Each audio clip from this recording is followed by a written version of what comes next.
tombé amoureux. Et Dieu m'a convaincu, c'est toi ma femme. La sœur a dit non, je ne veux pas.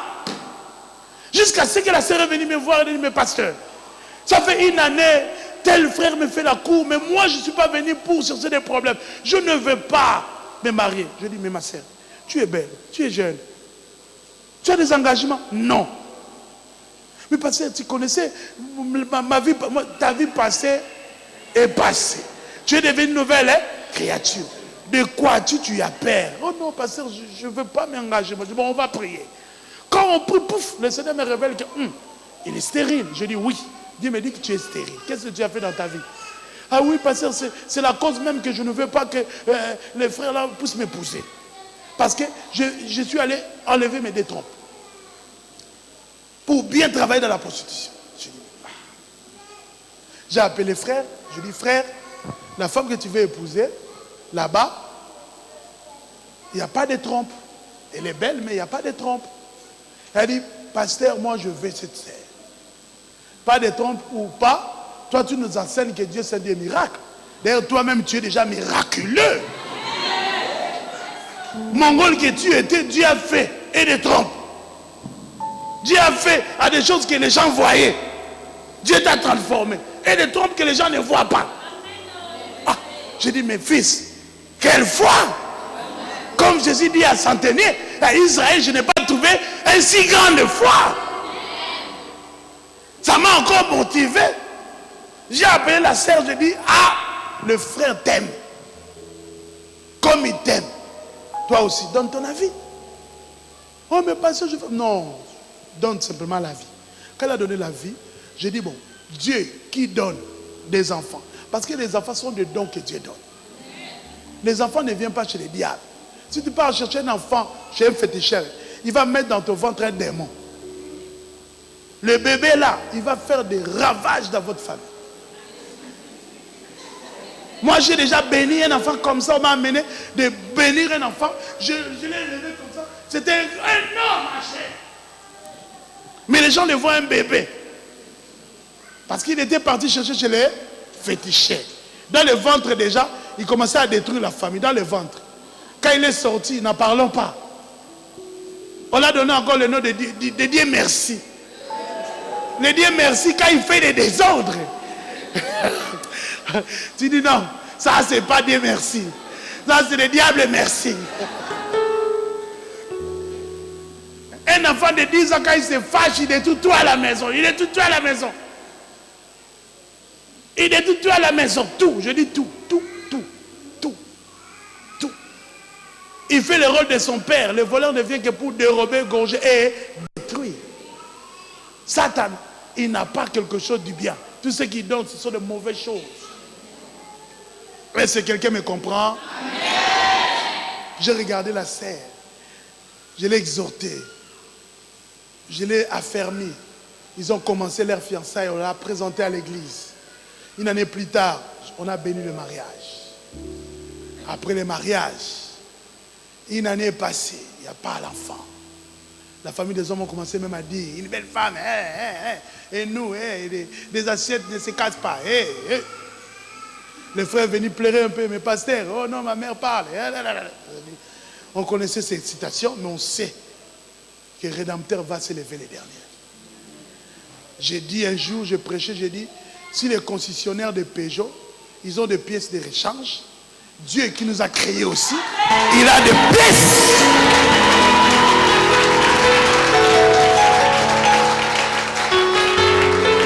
Moi, on m'a donné mon Mongol. J'avais des jumeaux planétaires. Mais quand j'ai rencontré Dieu, Dieu a fait quoi? Il a enlevé, il m'a donné un beau visage. Les concessionnaires de Peugeot, il a des pièces de réserve. Dieu qui nous a créés, il a aussi des pièces. Je dis à la sœur, tu as coupé les trompes. Mais tu n'as pas coupé tous les corps. Tu respires, tu vis, tu as bonne santé. Ce que tu as coupé, on va aller à la source. Les concessionnaires vont remplacer d'autres. Parce qu'il y a des pièces, il y a encore d'autres trompes dans les dépôts célestes. On a prié avec la sœur. On a prié avec la sœur. Un jour, j'ai prêché. J'ai pris l'eau que j'ai buvée. J'ai dit, bon, bois. Il a bu. J'ai dit, félicitations parce que tu es enceinte. J'ai dit, Marie a réussi la grossesse sur la salutation d'un ange. Je suis un ange. Un ange veut dire envoyé. Tout ce que je veux dire, Dieu va l'accomplir. J'ai dit, aujourd'hui, tu es enceinte.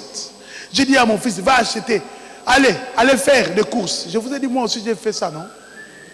Pour Manassé, n'est-ce pas? Moi aussi, une année, l'enfant ne venait pas. Alléluia. Un jour, je me suis réveillé, colère charismatique. J'ai regardé, j'ai dit, tu es enceinte. Elle dit, oh non, pasteur, c'est ta foi, mais je suis dans mes cycles même, il y a des sangs qui coulent. J'ai dit, non, je ne me suis pas trompé, tu es enceinte. Voir des sangs où tu ne vois pas, tu es enceinte. Et le lendemain, je pars faire les laïettes. J'ai acheté tout. Et à la fin, c'est Dieu qui avait raison. Dieu et moi, on avait raison. Et c'est quelqu'un qui me comprend. J'ai dit à mon fils, allez faire des courses. On est parti faire des courses de l'enfant. On a amené. Moi-même, j'ai dit, premier habit de l'enfant, c'est moi qui achète. J'achète. J'ai pris ça 3 jours. J'ai dormi avec, j'ai prié. J'ai dit, allez, prenez le bébé dehors. Quand il va sortir, il va porter le bébé dehors. Comme le prophète Néhémie a fait à mon fils à la naissance. Alléluia. J'ai prié. 6 mois, 7 mois, la femme commence à avoir des choses. Des vomissements. Alléluia. Ses pieds commencent à se gonfler. Oh, qu'est-ce qu'il y a? Parce que je ne comprends pas. Moi, je comprends. Tu es enceinte. Oh, pasteur, tu me fais rêver. Non, tu es enceinte, ma sœur. Alléluia. Tu es enceinte. 6e, 7e mois, il a commencé. Oh, même au ventre. Oh, il a peur d'aller à l'échographie. Alléluia. Moi, j'ai dit non, mais allez quand même voir le médecin là, qui a fait des choses. Comme il travaillait à la maternité, il est parti, le consulter, il dit, médecin, tu ne comprends pas? Mais le médecin, comme quand il a vu, il ne les reconnaît plus. Il dit, mais je suis la sœur. Ah bon? Oh, mais tu es enceinte, mais comment? Je ne sais pas, mais je suis enceinte. Le médecin dit, tu pries? Ah oui, je commence à servir le Seigneur. Mais ça dit, ah bon? C'est pour ça? Alléluia! Et aujourd'hui, il a donné naissance à des jumeaux. Voilà encore un autre mystère. Voilà encore un autre mystère. Mais les jours qui devaient naissance, les médecins ont constaté que ces 2 trompes sont bien, parfaitement, bien, comme Dieu l'a créé. Même les médecins qui avaient enlevé, coupé, il était là. Il a dit, j'étais là. Mais ce que je vois, je ne comprends pas. Dis à ton ami, c'est mystère. C'est mystère. En face de mystère, tu ne peux pas comprendre. C'est comme ça de parler en langue. C'est un mystère. Est-ce que quelqu'un me comprend? 1 Corinthiens 14, verset 4. Je crois que j'ai dépassé mon temps. Je vais courir vite. 2 versets après, je fouille. 1 Corinthiens 14, verset 4. La Bible dit, c'est lui qui parle en langue, s'édifie lui-même. C'est lui qui prophétise, édifie l'église. Si je prie en langue, Shikabaraba Shontorobo, Shikabaraba, Indaraba Zondorobo, Indaraba Zakatakarabako, Indaraba Zondorobo Koria. Je suis en train de m'édifier. Édifier, ça veut dire je suis en train de m'encourager. Alléluia. Je suis en train de m'affermir. Alléluia. Alléluia. Nous avons 9 dons. On va voir ça aussi. 8 dons, c'est pour édifier les autres. Un seul don simplement, c'est pour t'édifier toi-même. Quand tu parles la langue, tu t'encourages toi-même. Tu t'améliores toi-même. Tu es en train de t'affermir toi-même. Alléluia. La personne qui prie en langue, il ne peut pas avoir de soucis, ni tomber à dépression. C'est comme nous en France, c'est le premier pays de dépressifs dans le monde. Mais nous, dans l'église, on l'a écrasé ça. Parce que tout le monde parle en langue. Et je donne le devoir à tous mes enfants. Tous les enfants d'église, ils prient, ils donnent les dîmes du temps, tous les jours. Tu dois prier 2h40 minutes. Tu travailles, tu te réveilles tôt, tu pries 1 heure du temps avant d'aller au travail.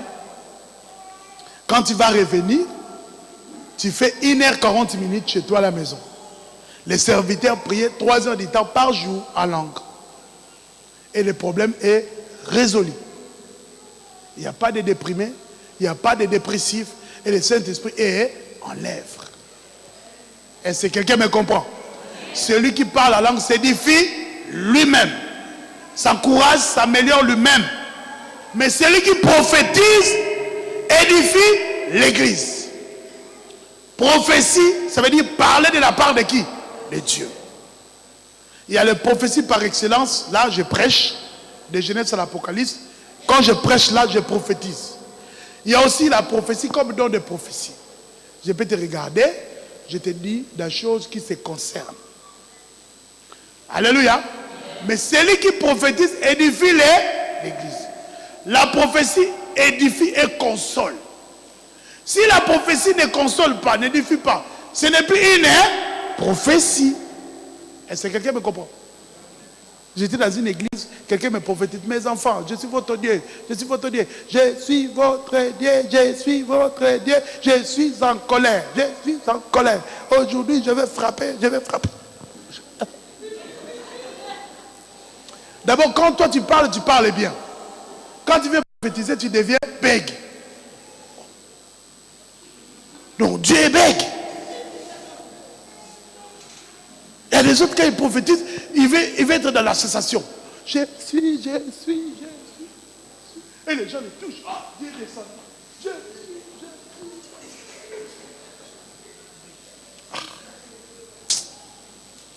Pauvre diable. Quand on manque de connaissances, il y a des choses qui se passent. Alléluia. Quand on manque de la connaissance, il y a beaucoup de choses qui se passent. Donc pour prophétiser, il veut trembler. Pour prophétiser, il devient bègue. Quand il finit de prophétiser, il parle normal. Oh! C'est anormal. Alléluia. Alléluia. Amen. Donc la prophétie édifie, la prophétie console. Vient corriger. Et c'est quelqu'un qui me comprend. Le parler en langue, c'est le porte de dons spirituels. Si je vous parle de ça, parce que quand vous commencez à parler en langue, beaucoup de gens vont commencer à avoir des visions. Dieu peut distribuer les dons de prophétie, les dons de paroles de connaissance. Alléluia. Alléluia. Les dons de guérison. Il y a beaucoup de dons qui vont s'ouvrir. Et si ce n'est pas bien encadré, ça mène encore le désordre à l'église. Parce que le diable utilise quelqu'un qui a le don de prophétie, qui n'a pas la connaissance. Même les sorciers, quand ils viennent à l'église, un sorcier peut avoir le don de la prophétie. Parce que le don, c'est le niveau de l'esprit. La sorcellerie, c'est le niveau de l'âme. Il va commencer au début, il dit des choses vraies. Quand il va attirer votre attention, après, il va commencer à injecter de mauvaises choses. Alléluia. J'ai eu la vision. J'ai vu la vision aujourd'hui. J'ai vu pasteur nu.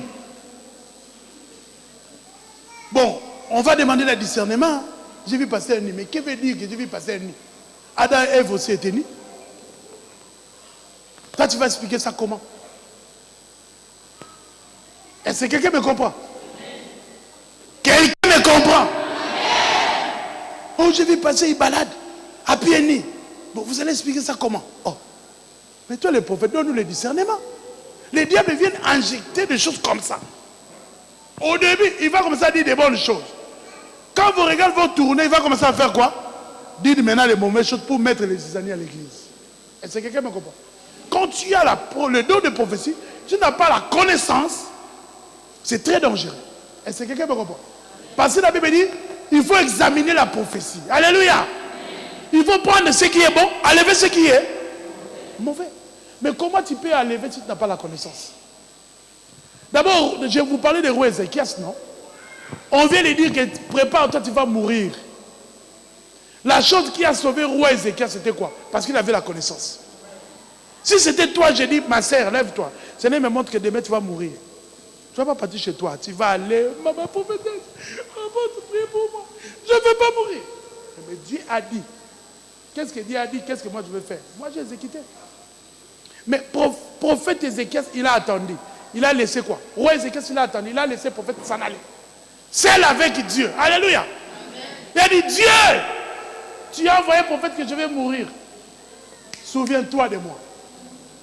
Dis à ton ami, souviens-toi de moi. Souviens-toi de moi. Sachez que devant Dieu, il y a un livre de souvenirs. Amen. Tous les biens ont fait à la gloire de son nom. Amen. Toi qui ne veux rien faire à l'église. Donner les dîmes, tu ne donnes pas. Donner les offrandes, tu ne donnes pas. Soutenir les ministères, tu ne fais pas. Garder les âmes, tu ne fais rien. Le jour de la détresse, tu vas dire à Dieu de se souvenir quoi? Parce que ce que tu sèmes, tu vas les récolter d'une manière ou d'une autre. Roi Ézéchias, à la place de la mort, Dieu l'a ajouté 15 ans. Parce que Dieu a balancé le livre de souvenirs. Waouh! Ézéchias a soutenu mon œuvre. Il a dit, prophète, retourne. Lui, il ne va plus mourir. À la place de la mort, 15 ans. Parce qu'il savait d'abord prier. Il avait la connaissance. Alléluia. C'est pour ça qu'il s'est échappé à la mort. Mais toi qui suis des prophètes, tu n'as pas de connaissances. C'est pour ça qu'on commence à vous laver.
S'il a le don d'interprétation, il va interpréter en français.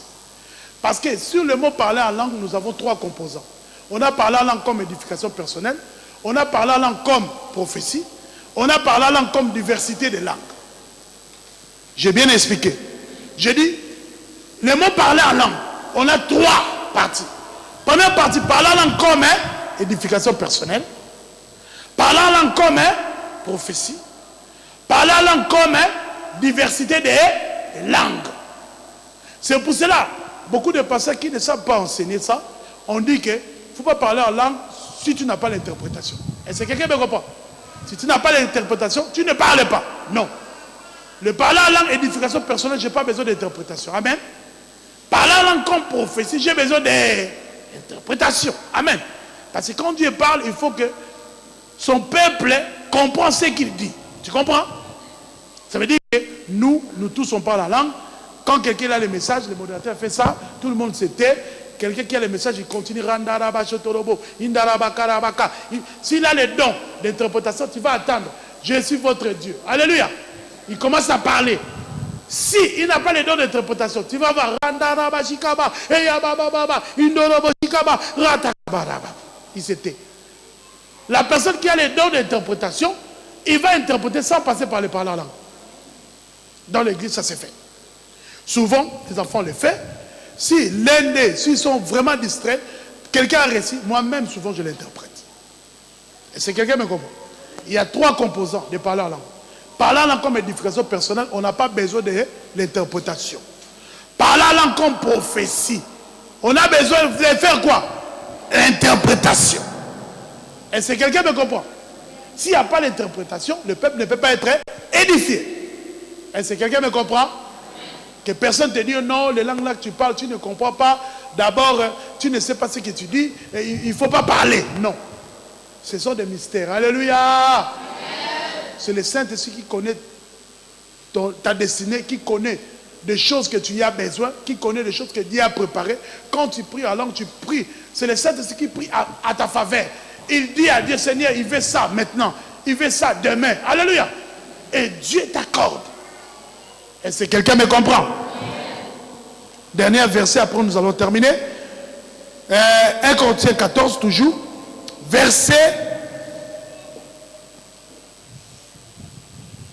18. 1 Corinthiens 14, 18. Rapidement.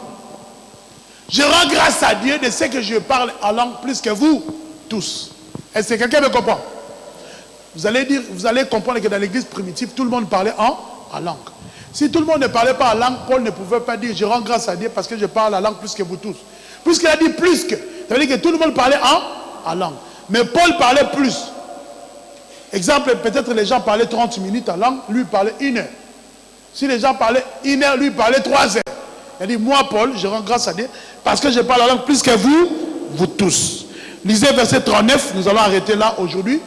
39, 1 Corinthiens 14, 39. Rapidement. 1 Corinthiens 14, 39. Oui. Ainsi, lisez tous ensemble. Ainsi donc, frères, assurez autant de prophétie et n'empêchez pas de parler en langue. Dis à ton ami, n'empêchez pas de parler en langue. Le témoin de Jéhovah dit, les langues c'est déjà passé, on ne peut plus parler en langue, à ce moment c'est déjà passé. Les langues seront passées lorsqu'il y aura l'enlèvement sur la terre. Parce que la personne qui va nous enlever, c'est le Saint-Esprit. Quand nous serons enlevés, premier enlèvement, ça va se faire dans un clin d'œil. Alléluia. C'est là où les langues vont passer. La Bible dit, désirez au don de prophétie. Mais n'empêchez pas de parler en Dieu veut que tu puisses parler en quoi? En langue. Que personne ne puisse t'empêcher. Parce que quand tu parles en langue, c'est pour ton édification, c'est pour ta amélioration. Alléluia. Parler en langue, ça fait grandir ta foi. Alléluia. Tu peux prier en français 10 minutes. Tu commences à tourner tout autour de ce que tu as dit. Résultat, les mots me manquent. Ou tu chantes, tu pleures beaucoup. Mais moi, je peux prier 3 heures du temps. Souvent, je dis, Père, au nom puissant de Jésus, je prie en accord avec Romains 28, 27. Je prie en accord avec Jérémie 33, verset 3. Je ne donne même pas le sujet à Dieu. Parce que Romains 28, 27, la Bible dit, l'Esprit nous aide dans notre faiblesse, quand nous ne savons pas ce qu'il nous convient de demander dans nos prières. Mais l'Esprit lui-même intercède dans notre faveur par des soupirs inexprimables. Jérémie 33, verset 3, la Bible dit, invoque-moi, je te répondrai, je te montre des choses cachées que tu ne connais pas. Comme j'ai pris dans le mystère, je vais voir des choses. Alléluia. J'ai dit, Père, j'ai pris en accord avec Romains 28, 27. J'ai pris en accord avec Jérémie 33, verset 3. Saint-Esprit, merci de me conduire. Je peux commencer minuit jusqu'à 5 heures. Agenouillé, assis, dormi, marcher, jusqu'à 5 heures. Le mot coule. C'est ça. Les sources d'eau vive couleront de votre sein. Alléluia. C'est ça. Ça jaillit. Tu ouvres ta bouche, il te remplit. Alléluia. Au début, ça va te sembler un peu difficile. Mais plus tu vas parler, plus il va t'ajouter des mots. Plus tu vas parler, plus il va t'ajouter des mots. Plus tu vas parler, plus il va t'ajouter des mots. Alléluia. Initiative, c'est toi. Parce que moi, première fois que j'ai eu le parler en langue, quand j'ai eu ma délivrance, maintenant quand j'ai commencé à aller à l'église, je voulais voir les mêmes sensations que j'ai eu la première fois pour parler.